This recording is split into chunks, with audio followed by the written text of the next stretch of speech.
but there are also a number of issues here at home, and one in particular that we do need to address. This is a frightening statistic. 26 Australian women have died this year, allegedly at the hands of a male perpetrator. That statistic alone is shameful. How on earth did we get here? Now, over the weekend, thousands rallied across Australia calling for an end to violence against women. And quite rightly, we have a right to be fed up and angry. These are our mothers, daughters, sisters, aunties and friends. And as I look at some of the signs at the rallies, they say, real mates call their mates in. Call out your mates, another sign reads. Educate your sons, says another. Now, if we want to stamp out this scourge, we all have a role to play. But rallies alone won't fix this crisis. The system is broken now. And as we found out this week, the justice system is letting women down.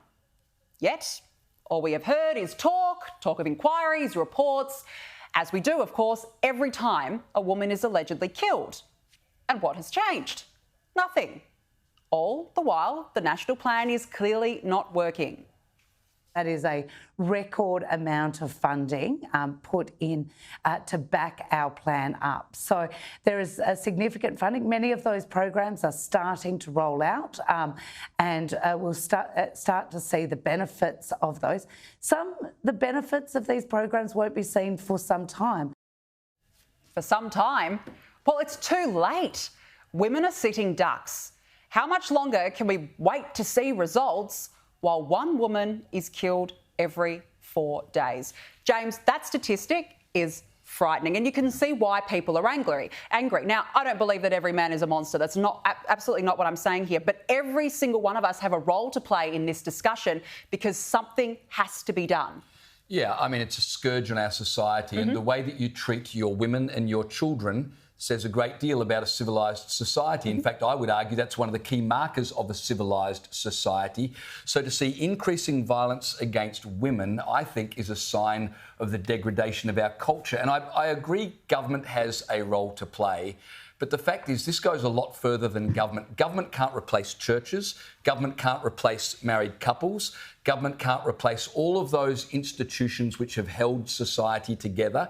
So this is an issue much bigger than we need a few, band-aids applied by government. There's a lot more going on. Yeah, there is a lot more going on, but something needs to be done urgently. We can't keep talking about it, James. It's as simple as that because people are angry now. Yeah, well, I mean, let me talk to you about another aspect of the culture breaking down, because you can see it everywhere. Yeah. Climate catastrophists have come up with a new and ghoulish way to help the environment. Not content with taking our cars, our gas cooktops or our meat, they now want to take our bodies when we die and use them as compost.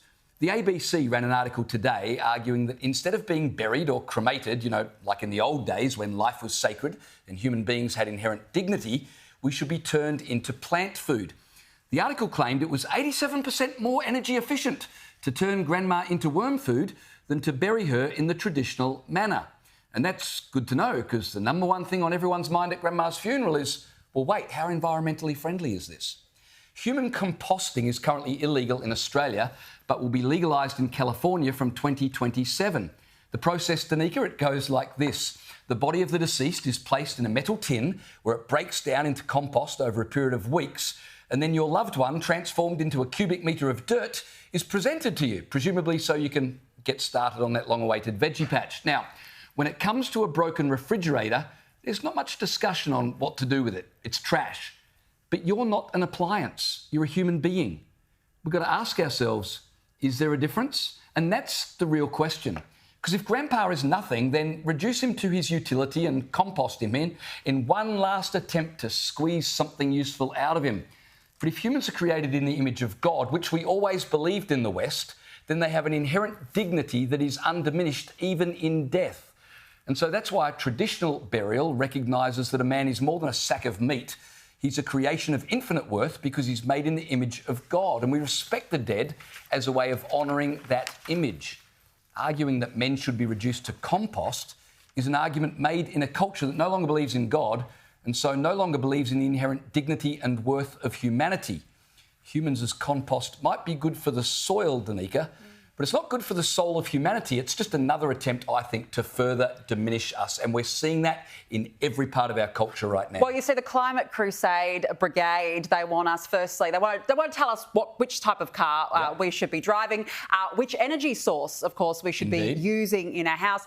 And now, James, they want to lecture us on what we should do when we die. Because they regard us as a cancer or a virus on the planet. We are a parasite that needs to be controlled. And it's a great fall for humanity from a once lofty and dignified position to now being treated like we are a cancer, a parasite. Yeah, this is what we've become. This is what happens. So no wonder we've got problems everywhere with women and violence and all. It all stems back to our It all stems back to it. It all does. But look, let's move on, James, because US President Joe Biden has signed legislation which would see TikTok banned in the country. Now, this came after a bill passed both houses with bipartisan support, forcing the Chinese-owned platform to either be sold or banned within a year. And pressure is, as we know now, mounting on Albanese to do the same. But previously, he hasn't been so keen to follow suit. We're independent. We don't follow other countries. What we do is we make decisions based on our security assessments. Well, chief among those calling for the Aussie ban is Senator James Paterson. He's been leading the charge, absolutely grilling TikTok staff in Senate committee hearings on foreign interference. Have a look.